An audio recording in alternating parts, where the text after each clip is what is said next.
Well, our next movie is Lake Placid, though the lake in question is no more placid than the ocean was in Jaws. This time the big biter is a crocodile instead of a shark, but the rest of the formula is more than recognizable. It's intact. Bridget Fonda is a New York paleontologist. Bill Pullman plays a fish and game officer. Brendan Gleeson is the local sheriff. There's always got to be a local sheriff. Oliver Platt is an eccentric professor of mythology. He values the monster for its mythic qualities. And Betty White is a local crazy lady. How long have you been feeding this thing? 6 years. 6 years? Well, Bernie was out fishing, and it followed him home. And so we threw it some scraps. Well, he didn't seem to bother anybody. He became kind of like a pet who lives in the wild. The abiding question is whether this crocodile is big enough to make us forget that he comes from a family of sharks.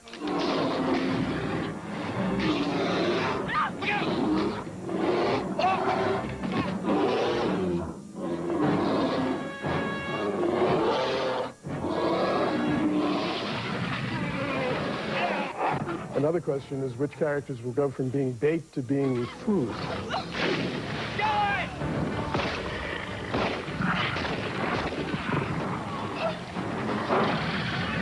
What struck me the most about this movie wasn't the teeth in the crocodile's mouth, it was the dialogue in the actors' mouths.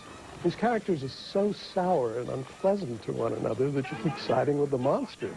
And the remarkable thing is that the script was written by David Kelly, the same guy who turns out these wonderful TV shows like Ally McBeal and The Practice. I think he must have written Lake Placid on a lunch break, on a day when he was suffering from acid reflux. The truth is it doesn't feel like a feature film at all. It's a TV movie writ large and shallow, really shallow. Yeah, I agree with you. And of course, obviously, it's intended as a satire, as a comedy. They have a lot of lines that indicate they've seen a lot of other movies with big things in the water, although I personally would never go into the water with, what is it, a 40-foot crocodile, an 80-foot crocodile. I wouldn't go swimming around in there, so they're making a mistake there. And I also thought it was very funny the way the entire high-priced cast, all of these really well-known actors, are in this dinky little aluminum boat that looks like something that they ordered through the mail from L.L. Bean. Or standing on the pontoon of a seaplane ready to be dunked. Yeah, it's just they're all waiting for something terrible to happen.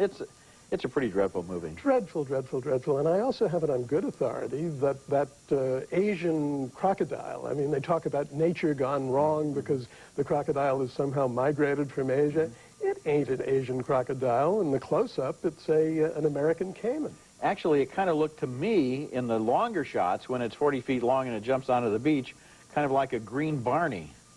The special effects were pretty badly done, but at one point, one of the guys says, well, how did the Asian crocodile get over here? And Albert Platt says, that's the sort of thing you can find in books. And I'm thinking, no, I think it's a pretty good question. Tell us. Yeah, I'd like to know. Yeah, coming up later, Matthew Broderick is a gizmo wizard in Inspector Gadget. What have they got me on?